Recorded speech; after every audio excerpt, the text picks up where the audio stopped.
Hello bachcho, let's see this question. Which of the following phrases are not correctly associated with SN1 reaction? और जो हमारे पास पांच अलग अलग phrases है वो है rearrangement is possible, B, rate is affected by solvent polarity, C, the strength of nucleophile is important in determining step, option D, the reactivity series is tertiary greater than secondary greater than primary, option C, the E statement is proceeds with the complete inversion of configuration. और option हमारे पास दिए हुए हैं CE, to to कह रहा है ई only, three कह रहा है B C E and four कह रहा है सी ओनली। तो चलिए इस क्वेश्चन को सॉल्व कर लेते हैं बच्चों। और सबसे पहले तो ये देखते हैं कि इस क्वेश्चन को सॉल्व करने के लिए हमारे पास कौन से की कॉन्सेप्ट की जानकारी होनी बहुत ही ज्यादा जरूरी है। तो देखिए इस क्वेश्चन को सॉल्व करने के लिए हमें SN1 मैकेनिज्म के बारे में ही पता होना चाहिए इनसाइड आउट। अगर हम इसे अच्छे से नहीं जानते तो हम इस क्वेश्चन को सॉल्व नहीं कर सकते। तो चलिए SN1 मैकेनिज्म को समझते हैं। देखिए SN1 मैकेनिज्म का फुल फॉर्म अगर मैं बोलूं बच्चों तो that is substitution nucleophilic unimolecular. इसमें क्या होता है कि हमारे पास अगर मान लीजिए इस तरह से कोई एक अल्काइल हैलाइड है जहाँ पे इस तरह से तीन अलग अलग ग्रुप्स लगे हुए हैं, ठीक है, और यहाँ पे X है। तो in the very first step what happens, ये X जो है सिस्टम को छोड़ के निकल जाता है और ये जो स्टेप आप देख रहे हैं ये होती है rate determining step, rate determining step, and therefore this will be forming a carbocation over here. अब देखिए कार्बोकेटायन अगर बन गया है तो रीअरेंजमेंट की पॉसिबिलिटी है। यहाँ पर X माइनस बन गया, ठीक है। तो कार्बोकेटायन इंटरमीडिएट का बनना ही ये बताता है कि रीअरेंजमेंट पॉसिबल है, ठीक है। अब वो रीअरेंजमेंट कुछ भी हो सकता है, वहां पे 1,2 हाइड्राइड शिफ्ट हो जाए, 1,2 मिथाइल शिफ्ट हो जाए, रिंग एक्सपेंशन हो जाए या रिंग कॉन्ट्रैक्शन हो जाए, इन चारों में से कोई भी हो सकता है। और दूसरे स्टेप में क्या होता है कि देखिए आर, आर डैश और आर डबल डैश जो है इसके ऊपर न्यूक्लियोफाइल का अटैक होता है और यहाँ से जो हमें कंपाउंड मिलता है उसके बारे में खास बात ये है कि देखिए ये कंपाउंड जो मिलेगा ना अब आपके पास, जहाँ पे ये OH लगा देगा, इसका रिटेंशन भी होगा कॉन्फ़िगरेशन का, मतलब जैसा कॉन्फ़िगरेशन था वैसा ही रह जाएगा, या फिर इन्वर्जन भी होगा, दोनों पॉसिबिलिटी। और इसकी वजह से यहाँ पे हमें रेसमाइजेशन देखने को मिलता है। अब सवाल ये है कि रिटेंशन और इन्वर्जन दोनों कैसे। तो देखिए कार्बोकेटाइन जो हमारे पास इंटरमीडिएट है ये एक प्लेनर मॉलिक्यूल, तो प्लेनर मॉलिक्यूल होने के नाते इस पे अपसाइड अटैक और बैक साइड अटैक दोनों पॉसिबल है।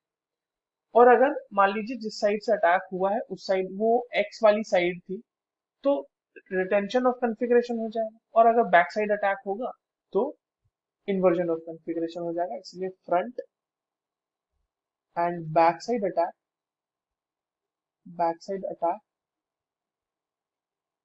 Both are possible, both are possible. और ये अटैक किसकी बात की जा रही है, न्यूक्लियोफाइल की, और इसी की वजह से ये रिटेंशन एंड इन्वर्जन और रेसमाइजेशन हमें देखने को फाइनली मिलता है।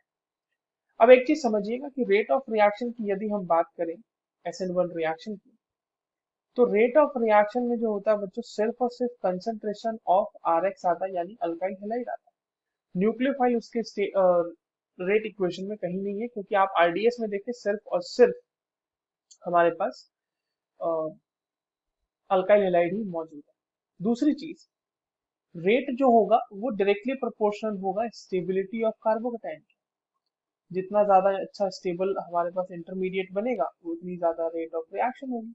एक चीज और, एक और चीज पे रेट डिपेंड करेगी, वो है पोलैरिटी ऑफ सॉल्वेंट।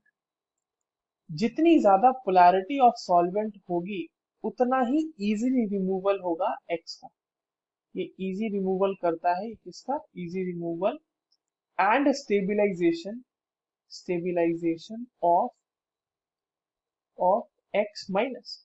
तो जितना जल्दी हम उसको रिमूव कर लें और उसको जितनी जल्दी स्टेबिलाईज कर दें तो रेट हो जाए उतनी फास्टर होगी। अब इन सारी चीजों को जानते हुए, अच्छा हाँ एक चीज और तो हमने डिस्कस ही नहीं की यहाँ पे, कि अगर हम टर्शरी अल्काइल हैलाइड की बात करें और सेकेंडरी की बात करें, प्राइमरी की बात करें, तो टर्शरी का रेट ऑफ रिएक्शन SN1 के लिए ज्यादा होता है। टर्शरी का होता है, उसके बाद सेकेंडरी का होता है, और उसके बाद प्राइमरी का होता है। ये ऐसा क्यों हो रहा है? क्योंकि देखो बच्चों, यही सेम स्टेबिलिटी होती है कार्बोकेटाइन की स्टेबिलिटी की। ठीक है, सेम ऑर्डर की स्टेबिलिटी का ऑर्डर है कार्बोकेटाइन की स्टेबिलिटी के लिए। तो अगर टर्शरी अल्काइल हैलाइड हमने लिया है तो टर्शरी कार्बोकेटाइन जनरेट होगा, सेकेंडरी कार्बोकेटाइन, अगर सेकेंडरी हमने लिया है तो सेकेंडरी कार्बोकेटाइन जनरेट होगा, और अगर हमने प्राइमरी अल्काइल हैलाइड लिया है तो प्राइमरी कार्बोकेटाइन जनरेट होगा। And this is the order. इसका रीजन क्या है? इसका रीजन है स्टेबिलिटी ऑफ कार्बोकेटाइन। ठीक है, और मैंने अभी आपको बताया ऊपर, rate is directly proportional to stability of carbocation. तो tertiary carbocation is much more stable than secondary and primary. अब आ जाते हैं ऑप्शंस पे। देखिए पहला ऑप्शन जो है हमारा, वो क्या कह रहा है कि रीअरेंजमेंट इज पॉसिबल। तो ये तो करेक्ट है ना, नॉट करेक्ट पूछा है हमसे, तो करेक्ट है ये तो। Rate is affected by solvent polarity, ये भी करेक्ट है। Strength of nucleophile is important in rate determining, नहीं ये तो गलत है। रेट डिटरमाइनिंग में स्ट्रेंथ ऑफ न्यूक्लियोफाइल की कहीं कोई चर्चा नहीं हुई। ऑप्शन डी कह रहा है the reactivity series is tertiary, secondary and primary, so that is also correct. And option E कह रहा है कि proceeds with complete inversion of configuration, नहीं कंप्लीट इन्वर्जन नहीं होता, रिटेंशन प्लस इन्वर्जन दोनों होता है। तो हमसे नॉट करेक्ट पूछा है, तो हमारे पास सी और ई नॉट करेक्ट है, और ये दोनों गिवन है हमारे पास किस ऑप्शन में? ऑप्शन नंबर 1 में। So the correct answer will be option 1। I hope you understood this well. All the very best.